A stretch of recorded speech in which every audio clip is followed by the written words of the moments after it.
కర్ణాటక అసెంబ్లీలో ఆల్మట్టి డ్యామ్ ఎత్తు పెంచేదానికి భూసేకరణ చేసేదానికి క్యాబినెట్ నిర్ణయం తీసుకుంది. దానికి సంబంధించి హిందూ దినపత్రికలో ఇవాళ ఆ వార్తని రిపోర్ట్ చేశారు. కానీ తెలుగు పత్రికలు, తెలుగు ప్రసార మాధ్యమాలు ఎందుకు ఆ వార్తని బహుశా మిస్ అయ్యాయి.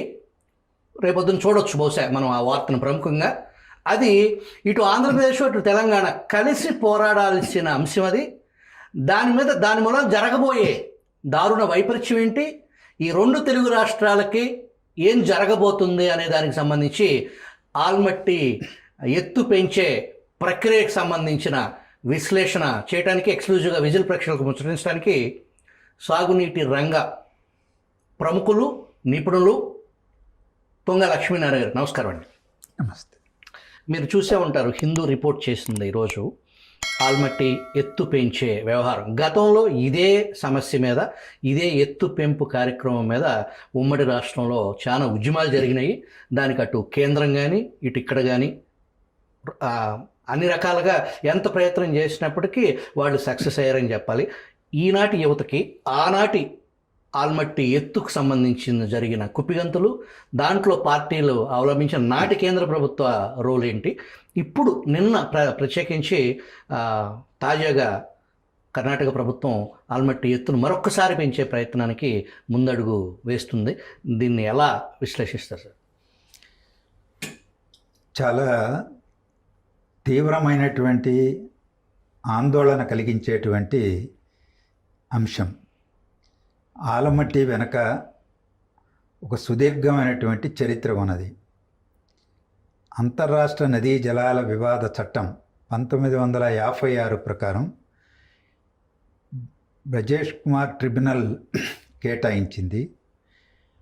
ఆ బ్రిజేష్ కుమార్ ట్రిబ్యునల్ చాలా దుర్మార్గమైనటువంటి తీర్పు ఇవ్వడంతో ఆంధ్రప్రదేశ్ ఉమ్మడి రాష్ట్ర ప్రభుత్వమే సుప్రీంకోర్టులో వ్యాజ్యం వేసింది. ఆ తీర్పు పైన స్టే విధించబడింది. ఇప్పుడు అమల్లో లేదు. పర్యవసానంగా 1976 మే నుంచి అమల్లో ఉన్నటువంటి బచావ్ ట్రిబ్యునల్ తీర్పే అమలులో ఉన్నది. ఈ బచావ్ ట్రిబ్యునల్ విచారణ సందర్భంలోనే కర్ణాటక చాలా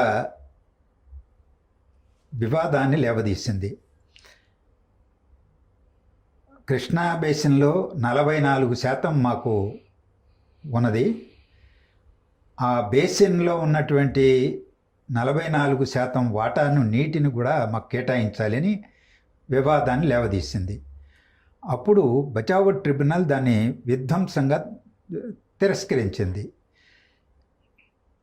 అంతర్జాతీయ చట్టాలు, జాతీయంగా ఉన్నటువంటి సాంప్రదాయాలు,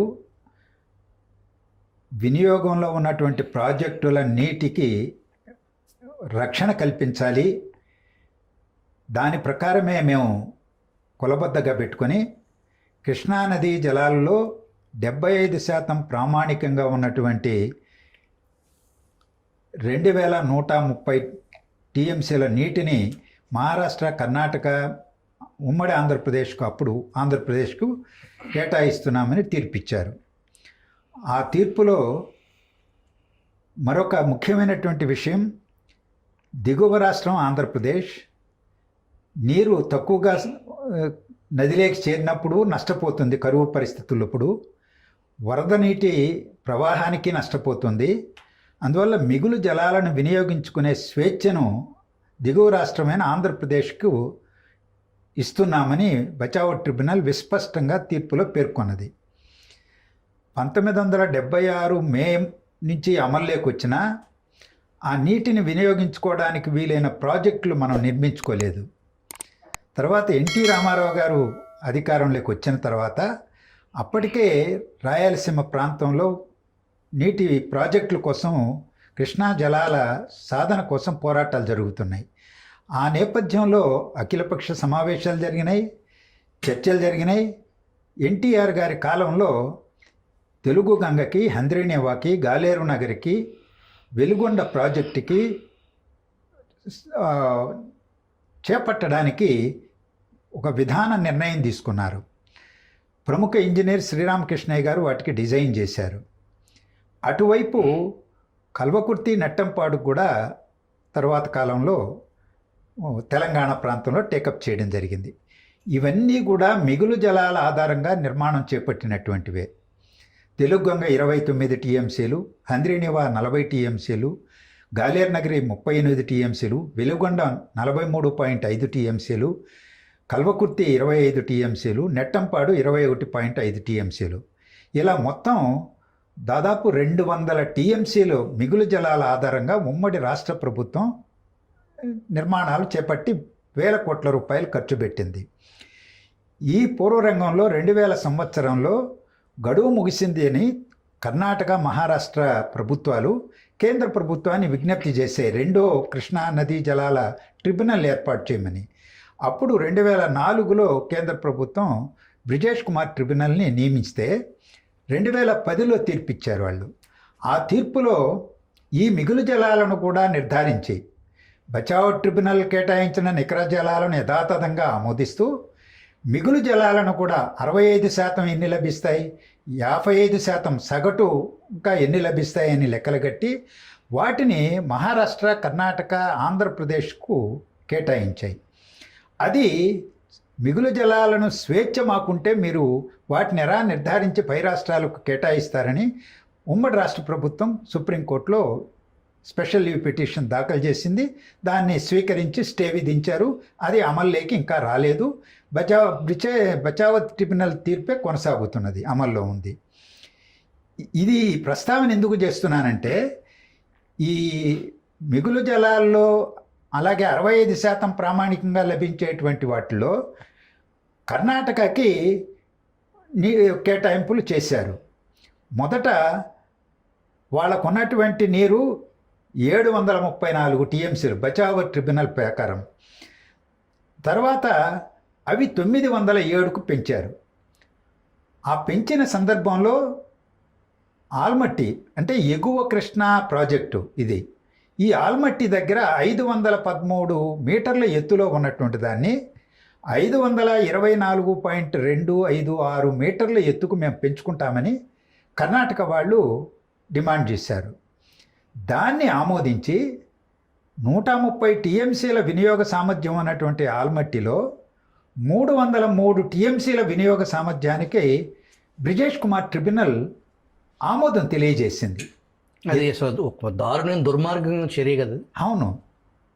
ఆ విధంగా ట్రిబ్యునల్ 303 టీఎంసీల వినియోగానికి ఎప్పుడైతే అనుమతించిందో ఇక శ్రీశైలానికి నీళ్ళు వస్తాయా?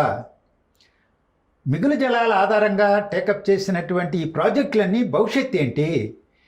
అందుకని తెలుగు ప్రజానీకానికి ఇది శరాఘాతంగా పరిణమిస్తుందని సుప్రీంకోర్టును ఆశ్రయించడం జరిగింది.